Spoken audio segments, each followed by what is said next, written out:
Olá pessoal, todos que acompanham os canais da Feed&Food, novamente mais uma entrevista exclusiva diretamente do Presidente Prudente na FEICORTE. Ao meu lado, o senhor Tad Sonstegard.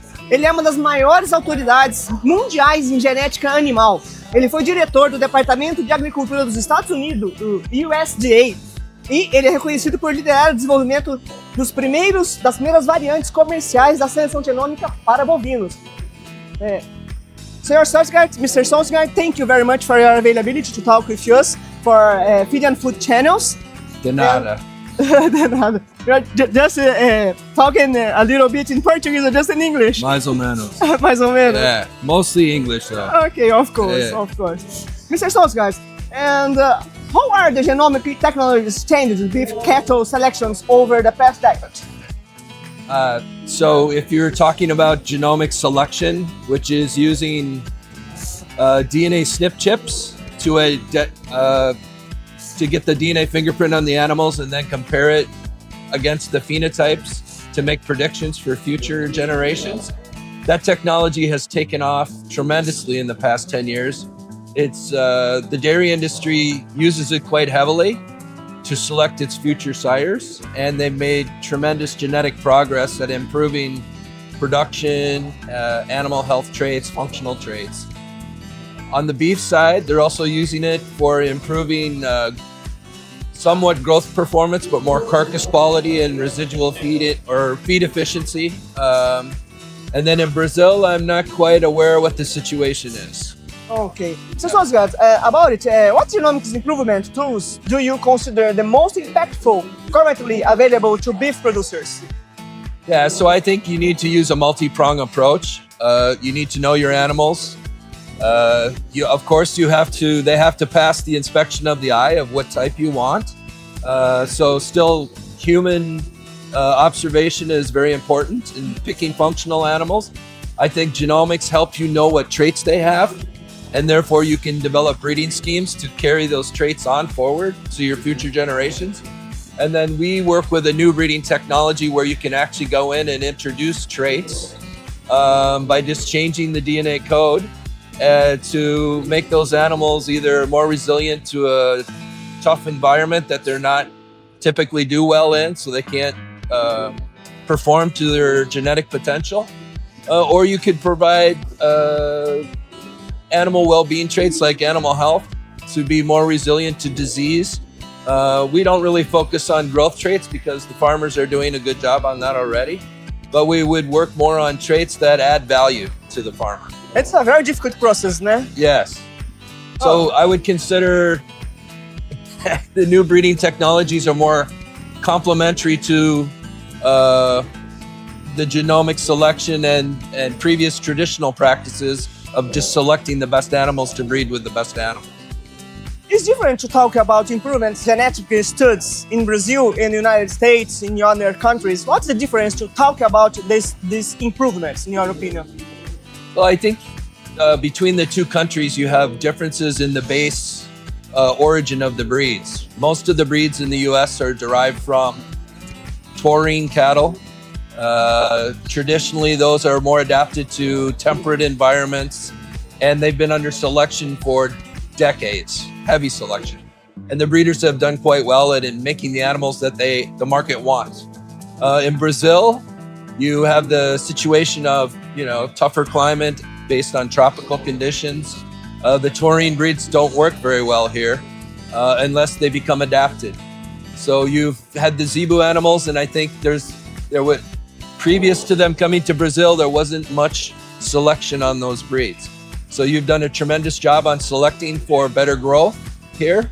Better fertility is a very heavy focus as well, because we know zebu animals come into puberty later, they have anestrus, so it makes it harder to have continuous cycle of having calves in the cow production. But I think now you're focusing more traits on like quality, even though you don't pay for it in the market, or only special sectors of the market pay for that. In your opinion, we are prepared for that? Yes. That's difficulties? Yes, I think it's very important that change is made, right? To get away from commodity beef and more towards quality, because that's what people want.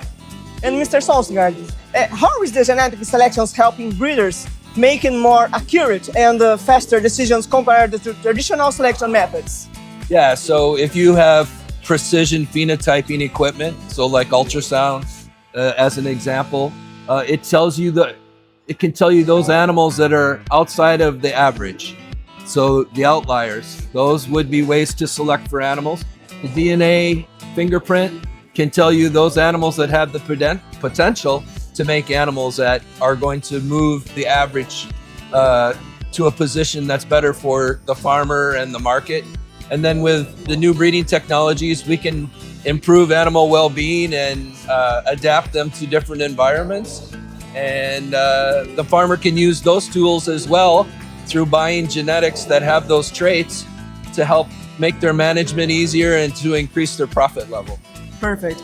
And what role do whole genome sequences and high-density SNP panels play in the modern beef cattle breeding programs? So I would say that focus has mostly been on research and development. Most of it's been done at the academic level. There are some companies that are using that technology to help them do better matings, to increase the gain in genetic trend. And it allows us to identify what the actual changes in the DNA code are that allow the changes in expressed phenotype. So those tools are very important for research and development to help the farmer and the animals. And of course, which emerging technologies have the greatest potential to transform genetic improvement in beef cattle over the next 10 years, in your opinion? Oh, I wouldn't pick any single technology. I think it's being able to take those combinations of technologies that fit into the breeding scheme or the breeding program that you want to develop that you need to incorporate into your program. So if you look at a whole breed level, genome sequencing may be something the breed wants to do to find those outliers to make rapid genetic advancement by identifying what the traits are. If it's a smaller program, they may just go with genomic selection and some precision phenotyping for specific traits that they want to enhance in their population. Perfect. You talk a little bit about this topic, but in your opinion, I'd like to know. That? You talked about a specific topic now, and how the genetic selections contribute to improve feed efficiency and lower production costs. You talked a bit about it yet. Are you talking about yesterday? Yeah. Yeah, so I think when we think about what is the future of cattle, okay? It's a competition of resources between humans and the land and cattle. And so we as breeders need to make our animals as efficient as possible. Methane and carbon is a concern that people outside the livestock industry place more emphasis on that maybe than inside. But I think as a whole, the livestock industry is realizing, hey, we can do better.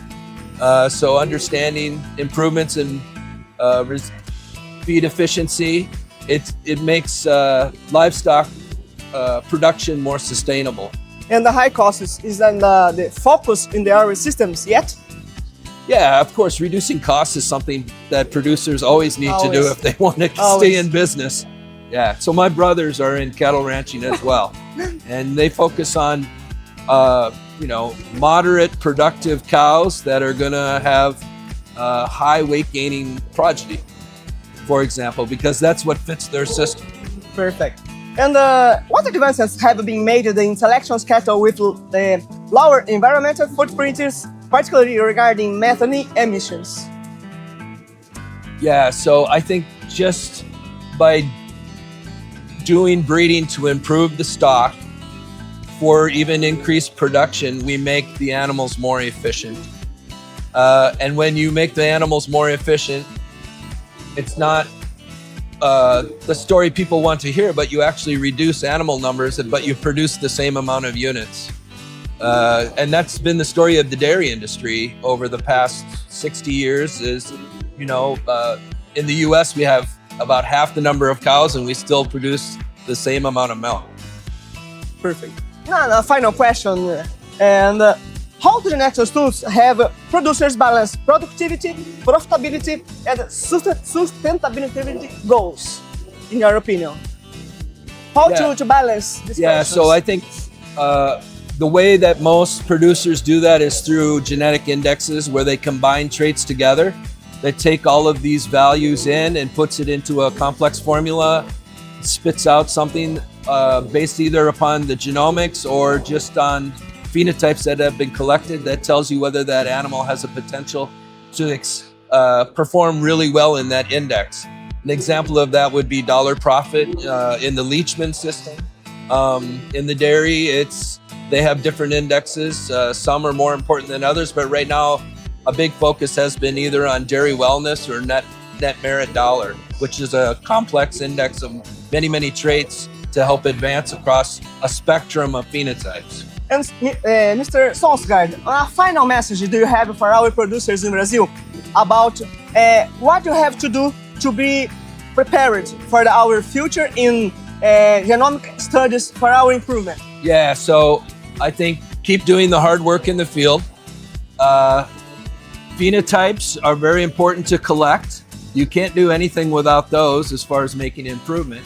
And then incorporate the genomics where you think it's going to fit into your operation to increase your genetic advancement, which if you pencil it out is going to end up being more profitable for you. Oh, perfect. Yep.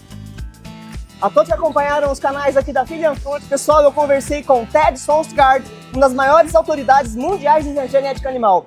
Mr. Sonstegard, thank you for your time in Brazil again, and thank you for your time to talk with us. Thank you very much. Thank you. Obrigado.